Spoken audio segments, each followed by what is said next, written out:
Amados, qual é a tua expectativa para 2012?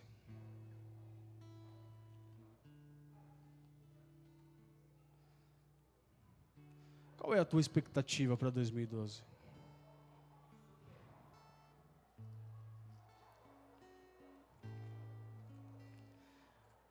A vida do homem, ela é uma vida cheia de planos. A vida do ser humano é uma vida de planos. E qual é a sua expectativa para 2012? O Espírito Santo de Deus tem ministrado algumas coisas no meu coração. E eu queria falar, não vai dar tempo de expor tudo, mas sobre 6 bênçãos que Deus libera sobre a sua vida, no decorrer da vida, da estatura do varão perfeito. A Bíblia nos ensina que nós estamos buscar a estatura do varão perfeito, embora somos pecadores. A Bíblia fala que Deus ele abomina o pecado, mas ama o pecador. Deus ele nos ama. É diferente o pecado inconsciente do que eu pecar sabendo que eu estou pecando. Antes de fazer, eu sei que o que eu vou cometer ou o que eu vou fazer é pecado.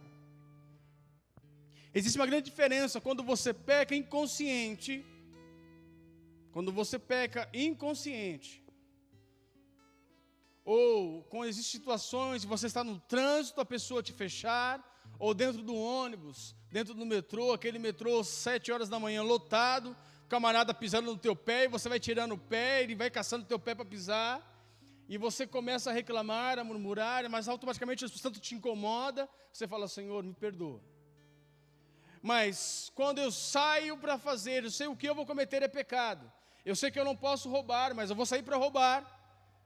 Eu saio consciente, sabendo que aquilo é pecado, eu estou provocando a ira de Deus sobre a minha vida. O pecado consciente é a provocação da ira de Deus sobre a sua vida.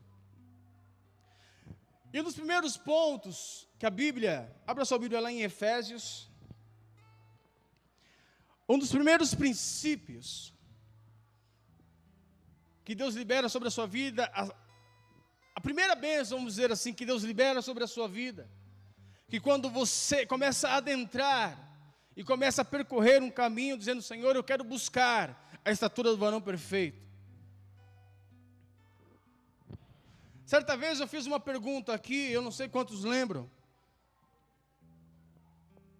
Qual é o correto?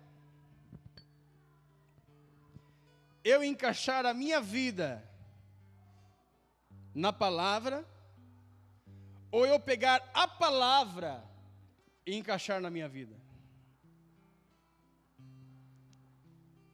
Vocês lembram? Certa vez eu fiz essa pergunta, qual é o correto? Eu pegar a palavra e encaixar na minha vida, pegar a palavra de Deus e encaixar na minha vida, ou eu pegar a minha vida e encaixar dentro da palavra? Aí você pode dizer, mas pastor, a pergunta parece ser a mesma. Não. Qual é o correto? É você pegar as escrituras e dizer, não, vou pegar as escrituras e vou pegar isso e vou encaixar na minha vida. Ou vou pegar a minha vida e dizer, não, vou encaixar a minha vida dentro da palavra. Vocês estão aqui ainda? Qual é o correto para você? Hã? A vida na palavra? Ou a palavra na vida? A palavra na vida? Quem acha que a palavra na vida, levante a mão. E a vida na palavra? Quando eu passo a pegar a palavra e encaixar na minha vida, eu só vou pegar aquilo que me convém, aquilo que apenas me interessa, aquilo que eu quero que Deus mude na minha vida para benefício próprio. Mas quando eu pego a minha vida para encaixar dentro da palavra, eu não tenho opção de vida, eu não tenho opção de escolha. Ou a minha vida é moldada segundo a palavra, ou não tem outro caminho. Não existe meio termo.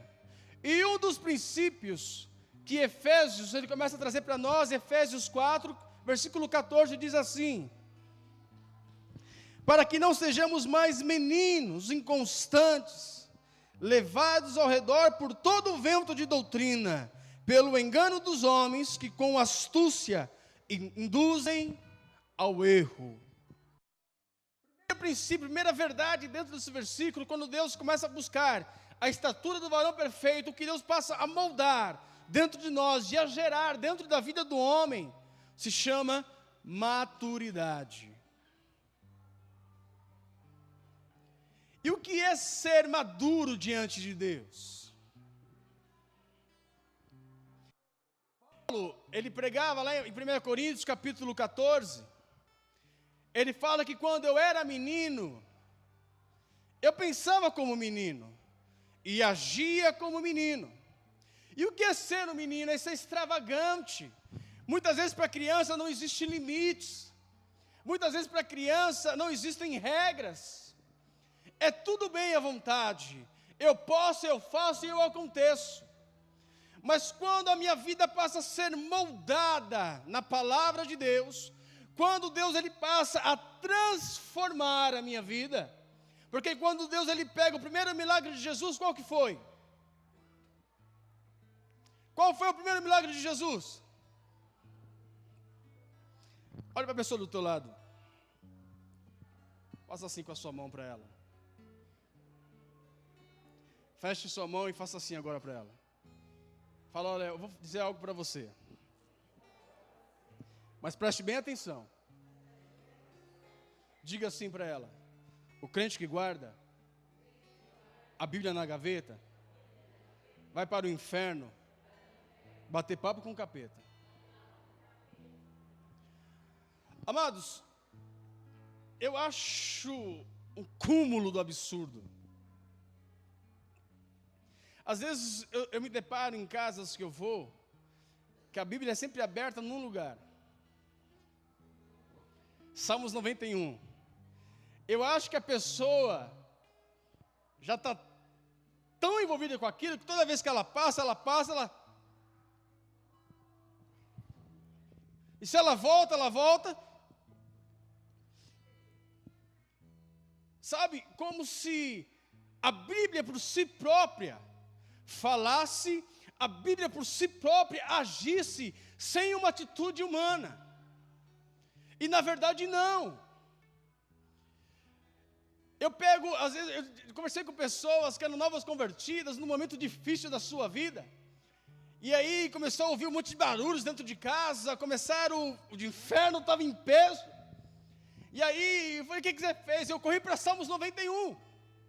E comecei a ler Salmos 91, aquele que habita no esconderijo do Altíssimo, a sombra. E começou a dizer, eu falei, e aí? O problema não é o fato de você ler a Bíblia somente. Mas quando Paulo ele prega, Timóteo ele diz isso, de guardar a palavra de Deus num bom depósito. A palavra de Deus, a palavra de Deus ela é eficaz. Ela vai, mas ela não volta vazia. Porém, a palavra de Deus, ela é um princípio de vida. E a primeira coisa que Paulo ele alerta dentro desse versículo é sobre a maturidade humana. É sobre a maturidade em Deus. Porque eu não posso viver uma vida em constância, porque eu tenho que conhecer a palavra, eu tenho que vivenciar a palavra, eu tenho que andar sobre a palavra. E se muitas vezes a palavra ela diz que eu não posso fazer tal coisa, eu não posso fazer tal coisa. Se eu não posso adulterar, eu não posso adulterar. E muita gente acha que o adultério é quando eu me envolvo com uma mulher, é muito mais além do que isto. A Bíblia diz lá, uma das maiores ministrações de Jesus, que é o Sermão da Montanha, ele fala que se passar alguém, você olhar e apenas pensar, você adulterou junto com ela sem ela saber. Você já adulterou. Você já adulterou. E ser maduro, ter maturidade em Deus. A Bíblia diz que a fé ela vem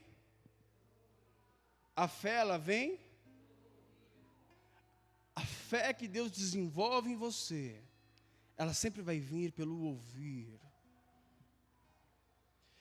Eu ouço e pratico.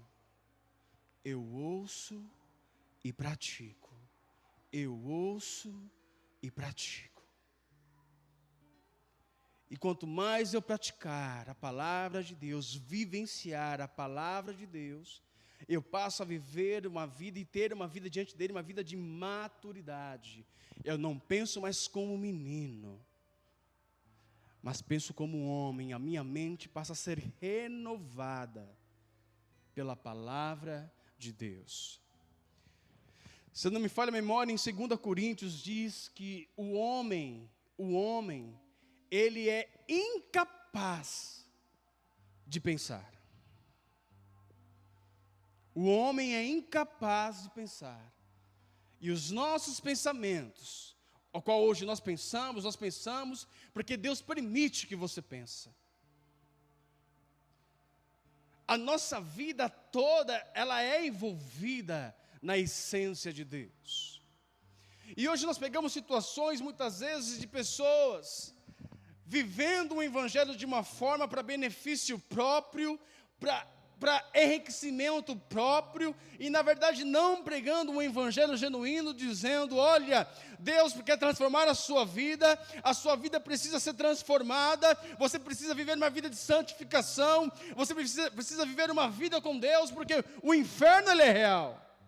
Mas hoje existe uma teologia que se diz que, na verdade, não existe, basta somente aceitar Jesus. Será? E quando Apocalipse diz que, olha, cuide da sua coroa, para que não a roubem.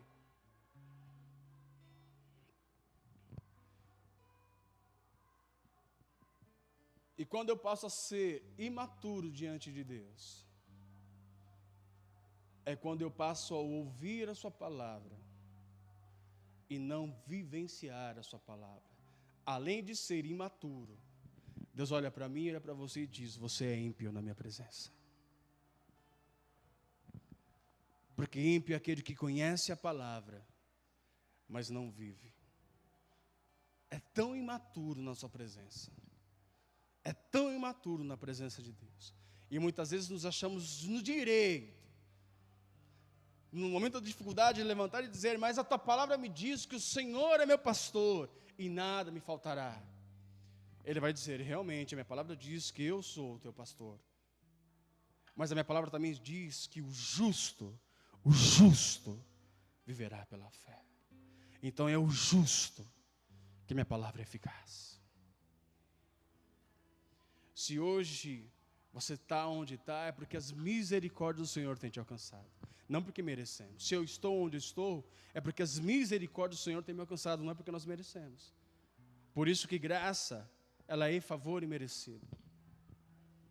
Agora, faça uma pergunta para si próprio. Como tem sido a sua vida? Será que hoje você atua sobre uma maturidade? Ou ainda pensamos como um menino? Ainda pensamos como criança? Eu lembro quando meu pai e minha mãe não eram convertidos, e havia uma situação dentro de casa, uma desavença entre os dois. Meu pai chegou a ficar 2 semanas, sem falar com a minha mãe. Eu que tentava entender como pode uma pessoa ficar 2 semanas sem falar com aquela pessoa a qual dorme junto. E aí, no momento da educação, no momento da rigidez, no momento de chamar a atenção, se mostra naquele jeito como um homem maduro. E lá por dentro você vê o quanto é imaturo.